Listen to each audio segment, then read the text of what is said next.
నమస్తే మిత్రులారా. బీజేపీకి సంబంధించిన బీజేపీ రాష్ట్ర అధ్యక్షుడు రామచంద్రరావు గారు మాట్లాడుతుంటున్నారు. కేటీఆర్ గారు నిన్న ఏ నీట్ పేపర్ బాధితులకు అండగా నిలబడ్డాడో అక్కడ ఉన్న వాళ్ళందరూ బీఆర్ఎస్ పార్టీ, అక్కడ క్యాడరే లేదు, కంప్లీట్గా అక్కడ ఉన్నది కాంగ్రెస్ పార్టీ నాయకులే అంటున్నాడు.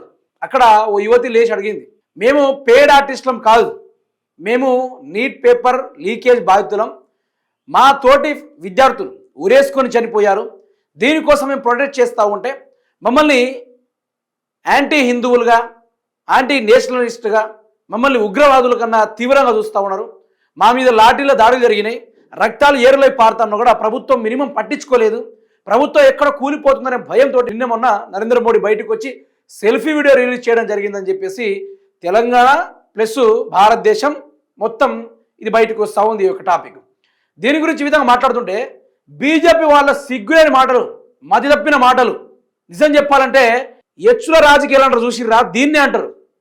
నిజానికి చెప్పాలంటే బీజేపీ వాళ్ళకి చిత్తశుద్ధి ఉంటే ఏం చేయాలో తెలుసా?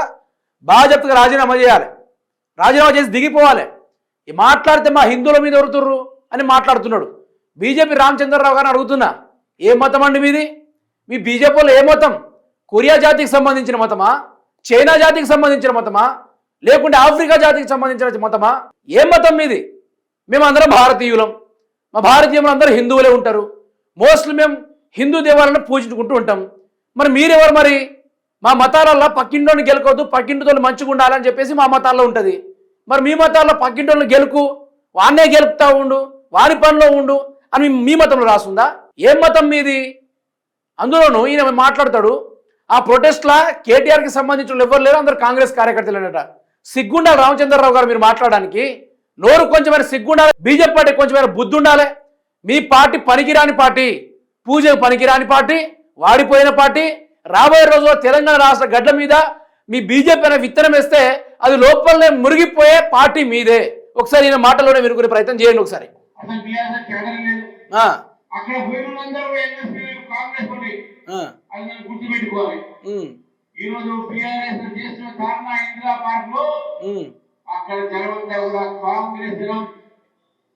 రేవంత్ రెడ్డి కేటీఆర్ కలిసి రామాలు ఆడుతా ఉన్నారు మోదీ గారిని బదనాం చేయడానికి.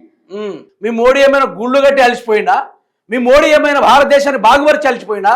మీ మోడీ ఏమైనా నిరుద్యోగుల యొక్క ఉద్యోగాలు ఇచ్చి వారి జీవితాలు బాగుపరిచి అలసిపోయిందా? నరేంద్ర మోడీ పేదల బతుకు మార్చేందుకు కలిసిపోయిందా? ఏం చేసిండా నీ మోడీ? ఒకరేమో వచ్చేసి నమో నమో నరేంద్ర మోడీ సాగుతున్నది యువత నాడి అని ఉంటే ఆయన పాడతాడు. ఆయన పొద్దున్న లేస్తే చక్కగా చెప్పాలంటే ఓ పద్యం కూడా చదవడం రాదు. బీజేపీ పార్టీ వరకు నేను ఓపెన్ ఛాలెంజ్ చూస్తా ఉన్నా. ఈ వీడియో ఏ బీజేపీ కార్యకర్త చూసినా కూడా వాళ్ళ దాకా షేర్ చేయండి. మీకు దమ్ముంటే 10 నిమిషాల్లో పద్యం చదవండి. భారతదేశానికి సంబంధించిన వందే మాత్రం గేయాన్ని చదవండి. ఈరోజు జాతీయ గేయాన్ని చదవండి. చదవగలరా?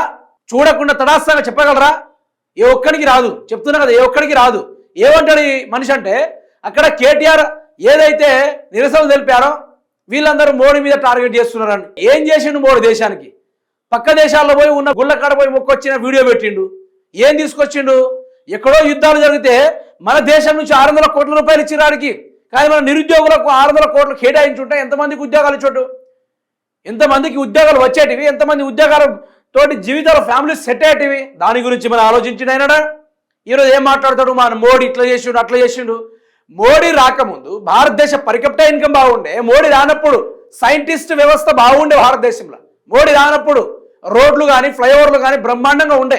మోడీ రానప్పుడు భారతదేశ పర్ క్యాపిటా ఇన్కమ్ బాగుండే. మోడీ రానప్పుడు దేశ ఆర్థిక పరిస్థితి బాగుండే. మోడీ రానప్పుడు దేశం అంతా బ్యాలెన్స్డ్ లైఫ్ ఉండేది. కానీ మోడీ వచ్చిన తర్వాత మతాలు మధ్య లొల్లులు. రామచంద్రరావు, నీకు నిజంగా దమ్ముంటే నేను ఒకటే చెప్తున్నా, రామాలయంలో ఏ రాముని మందిరం అయితే ఉందో ఆ రాముని మందిరం కట్టిన నరేంద్ర మోడీ గారు అదే రాముని మందిరంలో 200 కోట్ల రూపాయలు మాయమైనాయి. ఆ విరాళాల డబ్బుని దోచుకున్న గాడుదేవాడు చెప్పగలవా? దాని గురించి ఏనాడైనా మాట్లాడినావా రామచంద్రరావు? ఏనాడైనా నీట్ పేపర్ లీకేజీల గురించి నువ్వు మాట్లాడుకున్నా పర్వాలేదు. బీఆర్ఎస్ పార్టీ వాళ్ళకి సంబంధించిన కేటీఆర్ గారు కూర్చొని నిరసనలు తెలిపితే దానికి ఈ సోయలేని మాటలు దేనికోసం, ఈ సిగ్గులేని మాటలు దేనికోసం? ఇంత షేమ్లెస్ మనుషులు ఎట్లా తయారయ్యారు? మీది ఏమనంటే మా బీజేపీని టార్గెట్ చేస్తూ ఉన్నారు, ఏమనంటే మా హిందూ ధర్మాన్ని. ఏం ధర్మమయ్యా మీది? మేము కూడా హిందువులం కాదా? మేము పూజిస్తలేమా? మేము హోమాలు యాగాలు చేస్తలేమా? మీరే ఊడిపడరా పైనుంచి మా మతాన్ని కించవస్తున్నారు. ఏం మతం నీది? ఏ ఊరి మతం, ఎక్కడి మతం, ఏ దేశానికి సంబంధించిన మతం నీది? మా దేశంలో అంతా హిందూ మతం ఈ విధంగా ఉంటుంది. బీజేపీ రామచంద్రరావు ఈ 12 సంవత్సరాల నుంచి మీ ప్రభుత్వం మీదే ఉంది కదా బీజేపీ ప్రభుత్వం, అట్లీస్ట్ ఓ గడ్డి పరకరణ పీక్కొని తీసుకొచ్చింది అన్న. ఇట్లా ఇట్లా మోపురు కట్టినట్టు ఏమైనా ఉందా? చెప్పగలవా? 10 నిమిషాలు ఏమైనా మాట్లాడి చెప్పగలవా? లేదు. నీ దగ్గర సత్తా లేదు, నీ దగ్గర మ్యాటర్ లేదు, నీ దగ్గర అసలు సబ్జెక్టే లేదు. మాట్లాడగలవా? బీజేపీ పార్టీ వాళ్ళకు ఓపెన్ ఛాలెంజ్. ధర్మపూరి అరవిందే కానీ, ఇట్లా రాజేంద్ర గారే కానీ, లేకుంటే బండి సంజయ్ కానీ, లేకుంటే ఈయన రాజాసింగే కానీ, రాష్ట్రానికి అధ్యక్షుడు వహిస్తున్న రామచంద్రరావు గారు కానీ ఎవరైనా చెప్పగలరా? ఎవరైనా మాట్లాడగలరా? అంత దమ్ముందా? వీళ్ళు కాళేశ్వరం ప్రయోజనాల గురించి మాట్లాడరు, రాష్ట్ర ప్రయోజనాల గురించి అసలే మాట్లాడరు. నరేంద్ర మోడీకి చీమ గుట్టింది, నరేంద్ర మోడీకి దోమ గుట్టింది, నరేంద్ర మోడీ ఈరోజు పాయింట్ వేసుకున్న ఇయా మీరు మాట్లాడేది. దేశం ఎంత తలడిల్తుంది, ఉద్యోగాలు లేక అన్ఎంప్లాయ్మెంట్స్ లేక తయారై వాళ్ళని తలడిల్తా ఉన్నారు, ఎంత ఇబ్బంది పడతా ఉన్నారు. దాని గురించి ఏనాడు ఆలోచించారు మీరు? ఏనాడంటే ఏనాడు కూడా ఒకటే లొల్లి. అదే పిచ్చోనికి ఏదో లోకమైనట్టుగా వీళ్ళకి అదే లొల్లి మాట్లాడితే హిందూ మతం, మా మతం, పరమతం, జైన మతం అనుకుని ఏందబ్బా వీళ్ళ లొల్లి? ఇట్లాంటి వాళ్ళు దేశానికి అవసరమా? పావుల వంత ఏమైనా అవుతుంది వీళ్ళతోటి? పావుల పైసా ఏదైనా పనికొచ్చేది ఏదైనా దండగా, వీళ్ళంత దండగా మరొకటి లేరు. బీజేపీ పార్టీ రాబోయే రోజుల్లో ఓడిపోయే పార్టీ.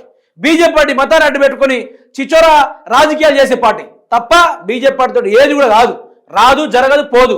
కేసీఆర్ వీళ్ళను ఒత్తుతే ఒక్కరు కూడా బయటకు వచ్చి మాట్లాడాల ఆ 10 సంవత్సరాలు.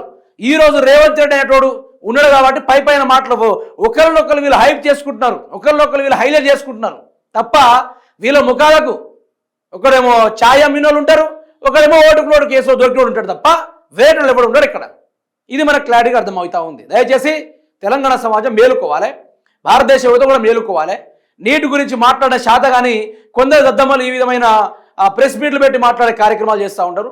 నిజానికి అంతో కొంత నైపుణ్యం ఉండాలి, అంతో కొంత చదువు ఉండాలి మనిషికి. ఇట్లాంటి చదువు రాను అసలు వరస్ట్ పార్టీ అని చెప్తా నేను.